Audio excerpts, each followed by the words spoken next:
Yeah, there should be commercial. There should be magic voice, but there's not. Okay. Okay. Let's see if we can survive no without any power blinking, Wi-Fi blinking. Let's see what we can do here. Let me just check one other thing, and then let's. Then we should be able to get going.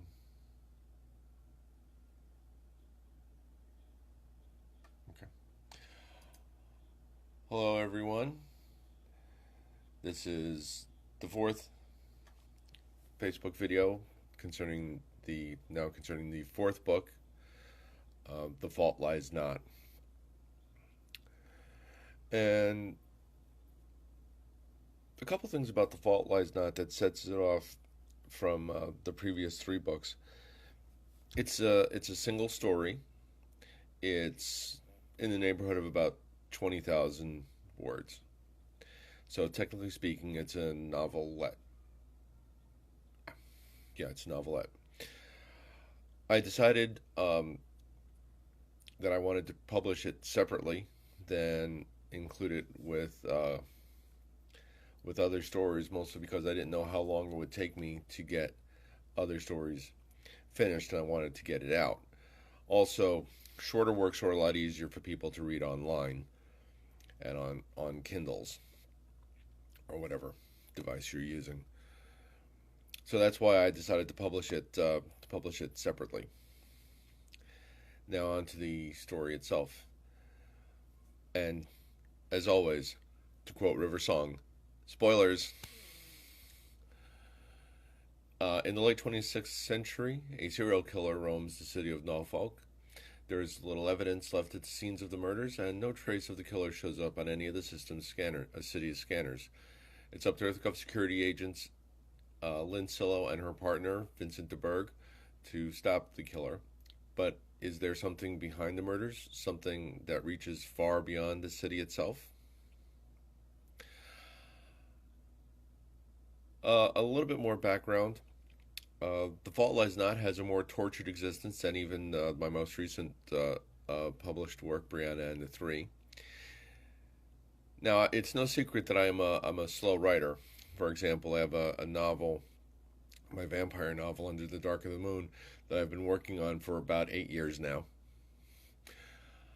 But The Fault Lies Not holds the record for the longest time from creation to completion. And exactly how long is that? Well, let's say I moved down here to Florida in 1997, and I lived in New Jersey before that from 93 to 97. And when I had moved from New York to New Jersey back in 93, I had only written essentially the opening, not even a third of the story. So I was. Sorry, got a little tongue tied there. So I wrote essentially the first four scenes, um, and got stuck. I had no idea what came next, which happens quite frequently because a lot of times I'm not starting from a complete idea. I'm usually starting from a scene or a basic question starting with the word "what if." What if a serial killer got loose in the far future? Excuse me. Yes, if you saw my Facebook post, this is my first cup of coffee. Um, and the story remained there. I would go back to it, go back to the beginning, start it over, and I always get stuck in the same spot. So the story remained there until 2011, when I decided to start putting in an effort to getting more of the incompleted stories finished, which is a project that I'm still working on now. It's one of the things that led to The Fault Lies Not, Ray, Brianna and the Three, and On a Cold Wind to get published. But I'll talk about those other three on their own.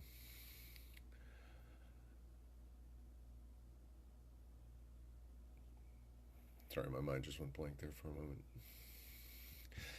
The thing about a serial killer being loose in the far future is, the first thought is, wouldn't there be systems in place to ensure that this wouldn't happen? It's kind of like an extreme law enforcement kind of thing, because there are sensors that can track unregistered weapons, energy or plasma weapons. Plus, at least in my future, murder carries the death penalty. I don't care about your stand about the death penalty. This is how I feel. So that's when I created the character of Jethro Warren. And in a way, Warren is the dark side of my enhanced humans, which as mentioned in the previous videos. Starting in the late 22nd century, there is a program called the Enhanced Human Program that systematically created at a rate of about 1,000 a year humans who are genetically designed to be stronger, faster, and better senses and all that. But at least on Earth, the project ended in the early 23rd century. Excuse me. Now, The Fault Lies Not takes place in the year 2585. And it turns out that the overriding government that rules the better part of the known galaxy... Oh, I just got a like. Thank you. Hi, April. The overriding government that rules at least all of quote-unquote known space, which in my future is called Confed, short for Confederation, draw whatever analogies you wish, decided to start it back up again, trying to produce better soldiers or improve the performance of their existing soldiers. And, well, this was the dark side of that project. What if you tried to create the perfect soldier, but only succeeded in producing a killing machine that essentially saw all people as potential targets? And what if he got loose amongst civilians? So after I got him so we pick it up late in the investigation with Lynn and her partner Vincent. They've already been there for a while, and there's some friction between themselves and the local police department. I know it's kind of a cliche, friction between federal agencies and local police, but there it is. I never said I was the most original writer. I just try and do the best I can with what I've got. And then I proceeded on from there, trying to figure out the most logical way to deal with this. I had to try and make things seem as real as possible, understanding that we're about 600 years in the future. 26th century, 21st century, about 500 years in the future. Excuse me.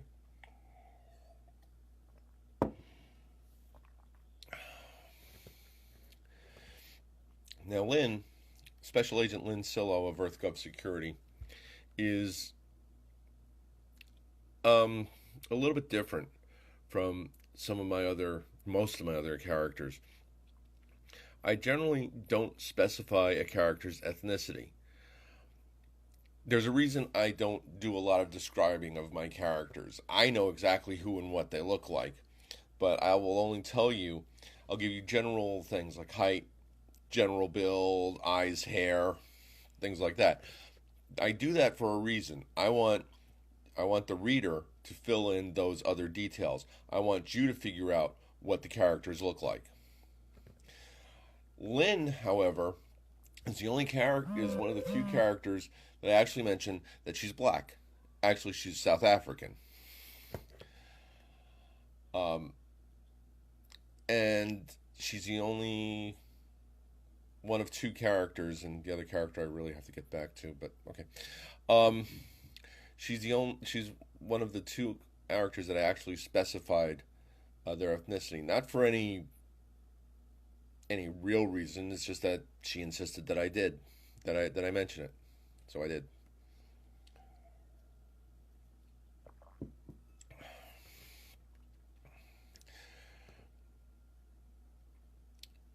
And my mind went blank. Okay, jumping ahead a little bit. I want to especially talk about the ending of the story. Now, the ending had of course had to include the killer Warren being brought to justice in one way, shape, or form. Now, along the way, I also have at least one agent from Confed Security, who's even more secretive than EarthGov Security, come in and introduce their presence. They're strictly background, but they're there. So I wanted to do something different. I didn't want to have the quote unquote Hollywood ending. As I said, there are going to be spoilers, so relax. At one point in the story, Warren takes Lynn hostage. They're trying to find him, so she ends up being taken hostage. And in an attempt to try and stop him from going out to commit another murder, they fight. She's injured. And when she's found by Vincent and the local police, she's being taken to the hospital. Now, the Hollywood ending would be they don't go to the hospital, they go to where Warren is being followed. Warren fights the cops and looks like he's on the verge of escaping when Lynn, suffering from a concussion, barely able to stand, barely able to focus, holds her pistol out, fires off one lucky shot, and puts him down. That's the Hollywood ending. That's not what I wanted. So my ending, I kind of take the victory away from Lynn. I don't give her that victory. She and Vincent are walking out of the hospital. Vincent gets a phone call from the police chief saying that they've got him, and because I wanted something different. I didn't want that Hollywood ending. Hi, Toph. I didn't want that Hollywood ending. I wanted something different.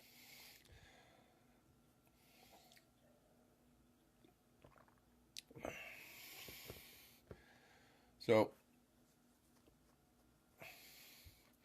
and then in the wrap up of the story, I kind of left it open.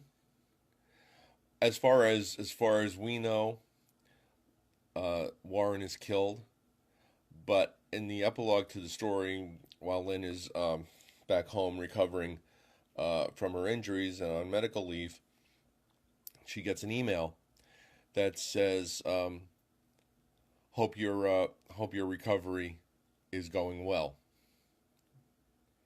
No signature or anything, and she ends it wondering, did that come from Warren or not? I do have a sequel planned for The Fault Lies Not. It's called Jedna. It actually introduces a character that down the road plays a bigger part in my fictional history. But I don't have anything planned right now as a direct sequel to The Fault Lies Not. But, the way my future histories are, anybody can pop up anywhere. So it's quite possible that that a story set after The Fault Lies Not, Warren might show up again, if he's still alive. To be honest with you, I haven't figured that out yet. So I think I executed the story pretty well. It moves along fairly well at a fairly good clip.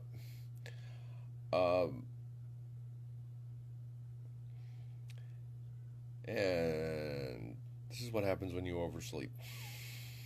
Excuse me. Okay.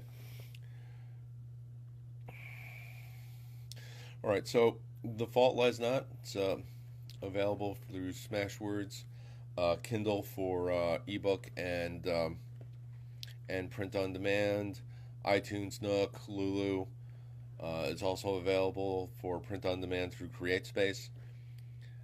It's $3.99 for the ebook, $5.99 for the print on demand.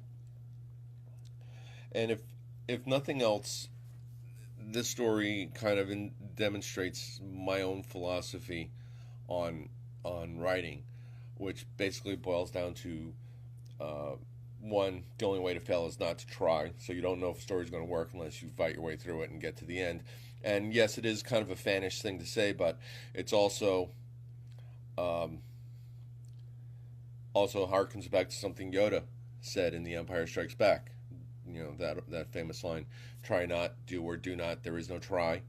So instead of trying to write the story, I just sat down and did it. I picked it up one day in 2011, rewrote what I had written, and then just relaxed and worked my way through the story.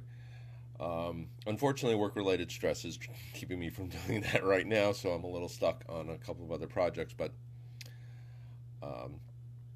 I'll get through it. I always do. And that's about it for The Fault Lies Not. As I said, it's a little bit. It's a shorter work. The next one, Ray, is actually a little bit shorter than The Fault Lies Not, but I do some interesting things in there. So the next Facebook Live will be in 2 weeks on my next Sunday off.